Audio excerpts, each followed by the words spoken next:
लेकिन नक्सलवाद की समस्या का समाधान गरीब कल्याणकारी योजनाओं के माध्यम से मोदी जी ने उसका समाधान दिया। कांग्रेस ने अलगाववाद दिया, मोदी जी ने कनेक्टिविटी के माध्यम से उसका समाधान दिया।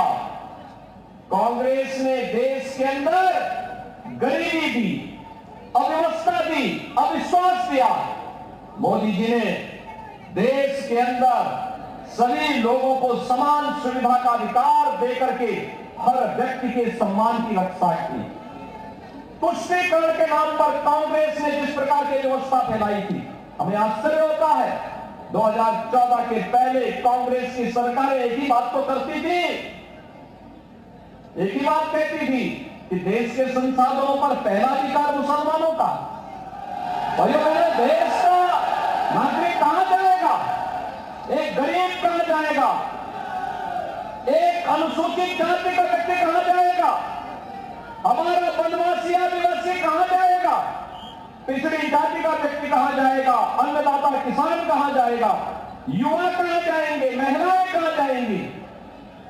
और भाइयों बहनों, एक तरफ अभी आपने देखा होगा मातृशक्ति वंदन अधिनियम के माध्यम से आदि आबादी को सम्मान देने का काम, दूसरी ओर 3 तलाक पर हमेशा के लिए ताला लगाने का काम भी ये प्रधानमंत्री मोदी जी के नेतृत्व में हुआ। गरीबों के कल्याण के लिए चलने वाली योजनाएं किस रूप में प्रभावी ढंग से लागू हो रही है? कोई सोचता था 12 करोड़ गरीबों के शौचालय बनाए गए 9 वर्ष में?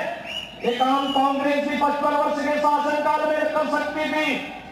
4 करोड़ गरीबों के आवास बने, ये काम कांग्रेस की सरकार भी कर सकती थी। और इसी माटी के सपूत केंद्रीय जल शक्ति मंत्री ने 7 करोड़ परिवारों को हर घर नल के माध्यम से शुद्ध आरओ का पानी पहुंचाने का काम देश के अंदर किया है।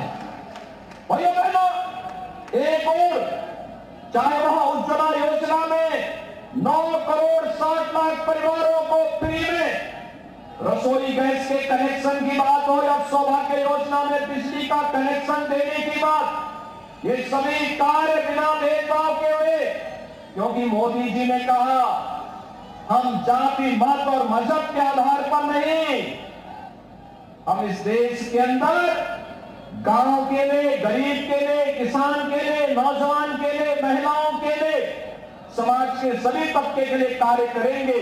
और इसके लिए उन्होंने नारा दिया, सबका साथ, सबका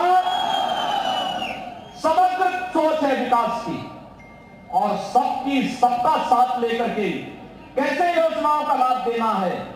100 से अधिक लोक कल्याणकारी, गरीब कल्याणकारी योजनाएं इसके उदाहरण है। इंफ्रास्ट्रक्चर में highway, railway, airport, IIT, IIM, AIIMS, one district one medical college जैसे आज के नए भारत के अनुसार वर्ल्ड क्लास इंफ्रास्ट्रक्चर आज हम भारत के अंदर देख सकते हैं। भाइयों बहनों, ये पिछले 9 वर्ष के अंदर मोदी जी के नेतृत्व में हुआ। लेकिन यहां पर जब हम राजस्थान की बात करते हैं तो ये राजस्थान 5 वर्ष में कहां पहुंच गया? भ्रष्टाचार में नंबर 1, दंगों में और अराजकता में नंबर 1।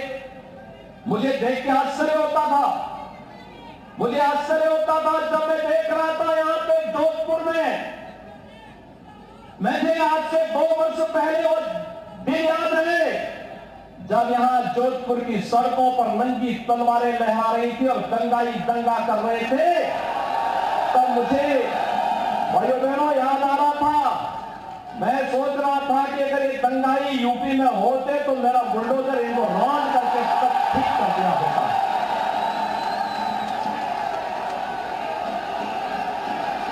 आप आश्चर्य करेंगे किस प्रकार का नंगा तांडव था। ये नहीं जोधपुर के अंदर हम देख रहे थे और सरकार मौन थी। ये वोट बैंक के नाम पर अराजकता फैलाने की चोट कब तक होगी? और यही कहने के लिए आज भाइयों बहनों मैं आपके पास आया हूं कि राजस्थान में मौजूदा सरकार, भाइयों बहनों, ये सुरक्षा भी नहीं दे सकती, ये सम्मान भी नहीं दे सकती, गरीबों का कल्याण भी नहीं कर सकती, विकास की योजनाओं को भी लागू नहीं कर सकती और आपकी आस्था को भी सम्मान नहीं दे सकती। रामनवमी में यहां की सरकार रोक लगाती।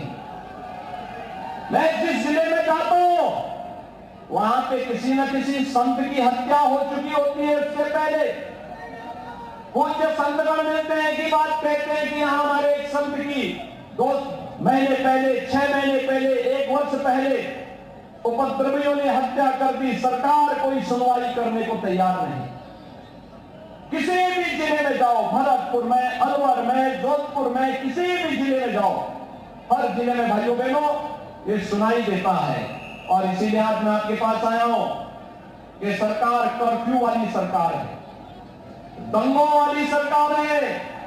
भाइयों बहनों, ये माफियागिरी जो पनप रही है, जो अराजकता पनप रही है, जो युवाओं के भविष्य के साथ खिलवाड़ करते हुए पेपर लीक की घटनाएं लगातार राजस्थान के अंदर हो रही हैं। कुछ तो दाल में काला है। आपका मैं अभिनंदन करूंगा कि लोकसभा चुनाव में आपने यहां पर श्री गजेंद्र सिंह शेखावत जी को इतना भारी बहुमत से जिताया कि वह देश के अंदर जल शक्ति मंत्री बने। और उस समय आपने कांग्रेस को पानी पिलाया था। और भाइयों बहनों, देश को जल तो गजेंद्र सिंह शेखावत जी अपनी योजना से पिला रहे हैं। लेकिन मेरा आपसे अनुरोध है, याद करना, आस्था का सम्मान केवल डबल इंजन की भाजपा की सरकार ही कर सकती है। आखिर कांग्रेस के लोग कहते थे ना, जो यहां पे हमारे वरिष्ठ नेता होंगे, 1980 के दशक में जब राम जन्मभूमि आंदोलन प्रारंभ हुआ था, तब नारा लगता था, राम लला हम आएंगे, मंदिर वहीं बनाएंगे। कांग्रेस के लोग हंसते थे ना उस समय, हंसते थे उस समय कांग्रेस के लोग, कहते थे ये कैसे होगा, ये कभी नहीं हो पाएगा। हम लोग कहते थे हमारा विश्वास है ये होगा। वे हंसते थे, लेकिन हमें विश्वास था। लेकिन उनको विश्वास दिलाने के लिए हमें कुछ दिनों के लिए नारा बदलना पड़ा था। हम लोगों ने तब कहा था, रामलला हम आएंगे, पहले गुलामी का ढांचा हटाएंगे। और गुलामी का ढांचा हटा ना, और गुलामी का ढांचा हटने के बाद फिर हम लोगों ने पुराना नारा दोहराया था, रामलला हम आएंगे, मंदिर वहीं बनाएंगे। आप मुझे बताओ, इनमें से यहां पे कितने लोग हैं जिनको विश्वास है कि अयोध्या में राम मंदिर का निर्माण हो रहा है? पूरा जोधपुर ही। और मुझे बताओ, 22 जनवरी 2024 को प्रधानमंत्री मोदी जी के कर कमलों से 500 वर्षों के बाद रामलला अपने भव्य मंदिर में विराजमान होंगे। आप में से कितने लोग हैं जो अयोध्या धाम आने के इच्छुक होंगे? भाइयों बहनों, वैसे गजेंद्र सिंह शेखावत जी ने आपके वहां पहुंचाने की व्यवस्था कर दी होगी, लेकिन मेरी एक अपील है आपसे। भारतीय जनता पार्टी ने प्रोफेसर महेंद्र सिंह राठौर को सरदारपुरा से, श्री देवेंद्र जोशी को सुरसागर से और श्री अतुल भंसाली को शहर विधानसभा क्षेत्र से अपना प्रत्याशी बनाकर के आपके बीच उतारा है। तीनों प्रत्याशी हैं। शेखावत जी का इन सबके साथ पूरा सहयोग और सानिध्य है। आप इनको अपना आशीर्वाद दीजिए। सब सहमत हैं? सभी लोग सहमत हैं? भाइयों बहनों, आप इन तीनों को यहां से विजयी बना करके जयपुर भेजिए और मैं गजेंद्र जी के साथ साथ इन तीनों प्रत्याशियों से कहूंगा कि जीतने के बाद 22 जनवरी के उपरांत इन सब राम भक्तों को लेकर के अयोध्या में पधारे। सभी लोग सहमत हैं? सभी लोग बात पक्की? तो अब चुनाव जिताने की तैयारी आप सबकी होगी।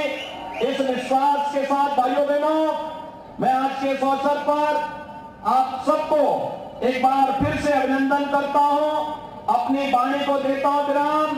जय जय श्री राम।